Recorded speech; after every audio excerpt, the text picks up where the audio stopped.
Aeysha Latasha Ford with Awards Buzz. How are you? Good morning. How are you? I'm doing good. Thank you so much for asking. I'm looking forward to chatting with you for a couple of minutes I today. like the colors behind you. It's very bright and sunshiny. Thank you. Thank you so much.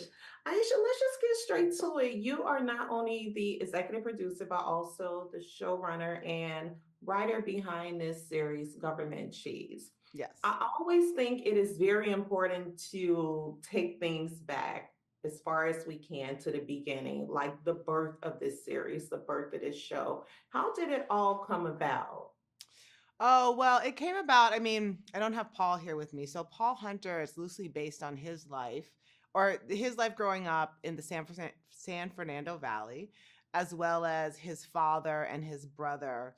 And he did a short film with David Oyelowo, and that's kind of how it came to Apple. So then when I came in, it was still kind of it hadn't been created into like a full-on series. So I came in and they were like, "Can we make this into a half-hour show?"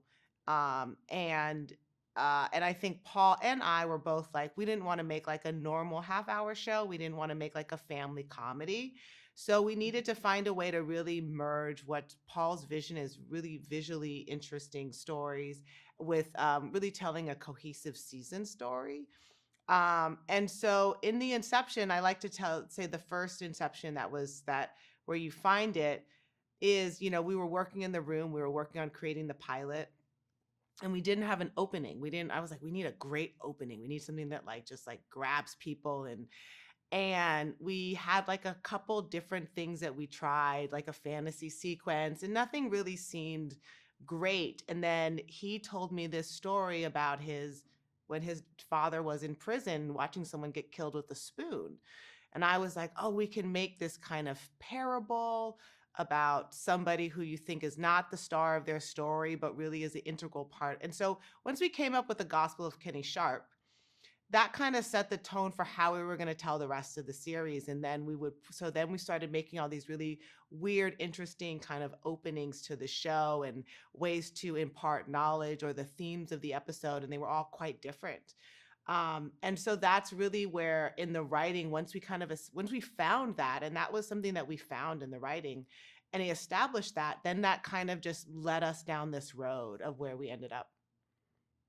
Now I'm wondering, obviously you're trying to, grasp and pull in the attention of the entire world across various demographics. But was there any particular demographic really highlighted in the back of the minds of, yourself and producers, particularly with certain scenes? Like there were a lot of things that stood out to me. The cream of wheat, right? The Chico's the Chico sticks. Those things that I remember from my childhood growing up. Like, can you talk a little bit about some of those elements intermixed throughout this amazing show? Oh, it's so funny. There are things in there that are only true or that are heartfelt for Paul and I and other people in his family. I grew up eating cream of wheat. That's why that's cream of wheat. Chico sticks. I think my grandfather's name is in there. A lot of the names that we named kind of characters, we pulled pieces from our own family. So there's a little bit of all of us that we kind of hid in there, and we don't shine a light on any of it. That was from our actual how we grew up. And Paul really like wanted to make sure that we really stayed true to the time that we were at. So everything is within that time period. But all of them have real memories for all of us growing up. And I think speaking of some of the characters, some of the names, the cast, Jahi and Evan. They're amazing. I mean, seriously, I personally cannot imagine anyone else playing Harrison and Einstein. I just think that was such impeccable, like choosing selective wise. Like, what can you share with me there? Like, what was it about Jahi and Evan that stood out the most? When it came to the overall casting process, and how much like say did you have in the casting process? Oh, we were all in the casting process. So, David Oyelowo was attached and he produces. And so the casting process was then, somebody else asked about casting of like how you create, and so you have the one pillar, the person that you have, and you build around that. So then after David, we cast Simone, who was amazing.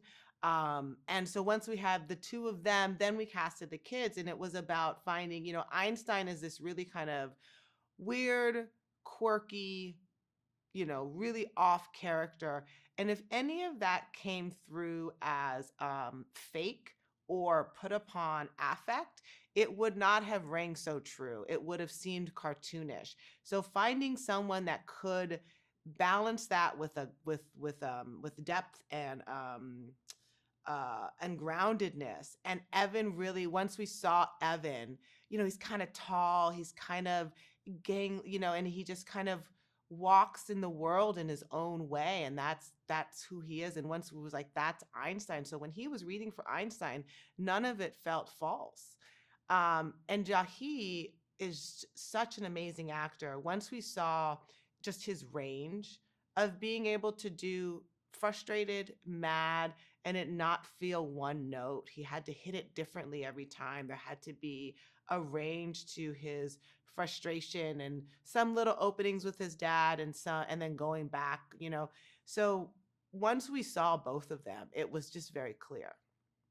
And I want to pivot back to the grounding aspect of the series. From my perspective, it seemed to somewhat be grounded and spiritual, like foundational based, for lack Mm-hmm. of better words. Like I love the spiritual addition to this story, Mm-hmm. right?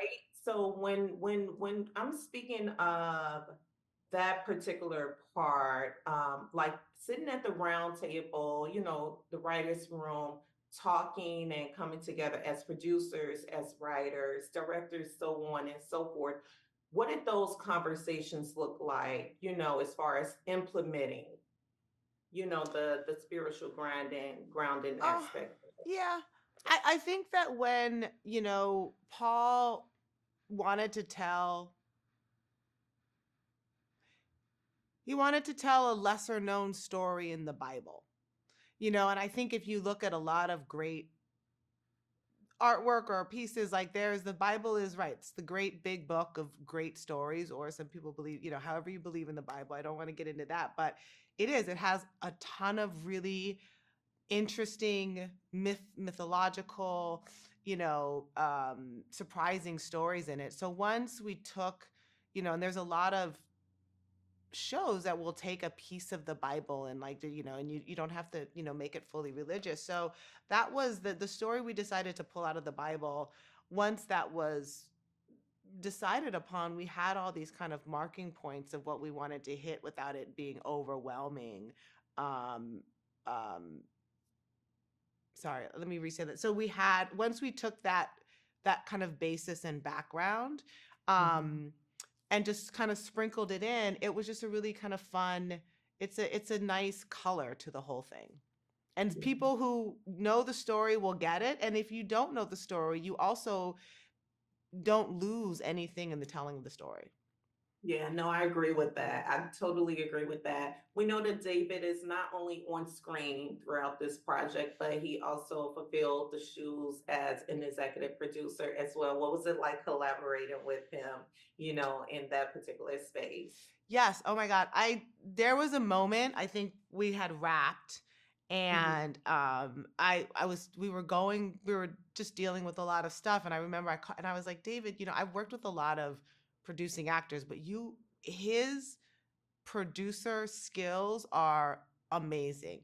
He showed up, he works hard, he answers all the emails, he comes to all the meetings, he collaborates when things got kind of sticky and it just had to be me, Paul, and David making a decision and showing up to the group and saying, this is the road we're going to take. I thoroughly impressed, and he's a joy to work with, by the way. He's a joy to talk to. But no, he is a truly, truly amazing producer. Yeah, I love that. I think when I'm going back and taking a look at some of the projects that you have worked on throughout your career, Aisha, how would you say that Government Cheese measures up? Like, What was the most rewarding part of saying, yes, I'm feeling these shoes? Oh, first of all my shows are my babies. I love them all equally. But there are two shows that, that what I think is fun for me as a writer. One of them was Everybody Hates Chris, because we got to really stretch the bounds of storytelling, And also when I worked on the Carmichael show, Gerard's comedy was so anytime I get to try to tell stories that don't fit the normal molds of how we tell other half hours. So that was honestly the most fun for me, of like, it's a half hour, but we're going to make a bunch of little independent movies and we're going to tell a story that hasn't been told. We're not doing A story, B story, C story. And that always brings me joy to come to work every day. That is there, well, I mean, I was just gonna ask, like, is there any particular show that you feel like has made the greatest or had the greatest impact on your career, not your life? Like, was it Everybody Hates Chris that you feel took you, to higher grounds, in your gift, or is there another project that goes maybe further back than Everybody Loves Chris and a Carmichael show? That Yeah. will, So, yeah. yes. There was, so when I was, a baby writer starting out, I worked on a show called My Wife and Kids. And that was Mhm, run by Damon Wayans and this gentleman named Don Rio. mhm. And I got to be a writer's assistant, and then I got to write my first scripts on there. I learned so much from those two, of how to write, how to keep schedules, like just writing things that are interesting, writing things that you love, and but just like kind of secrets of the trade that I it was, I think, the most pivotal. Just what I was able to glean from those two really shaped how I walked out in the world after that. I love that. And before I let you go, Aisha, ultimately, what is it that you personally, Aisha, executive producer, all the things behind this project, what is it that you would like for the viewers to take away and gain from Government Cheese? Oh, I think, as I said, we wanted to write things that we hadn't seen before, that seemed really impossible. And I remember in some of the writing, I would look to Paul and be like, we can write this, but can you shoot this? And he would be like, I can shoot this, and shoot it real and not relying on VFX. And so that was so freeing to me, right? Of not saying something's not shootable. And then all the characters are really reaching for things that seem impossible, maybe seem not realistic, but they're going after it with such passion. And so I think at the end of the day, this is a show about doing the impossible. And that's come through in the writing, in the directing, and in the acting. And so I think that's what I would want people to take from it. Just do the impossible.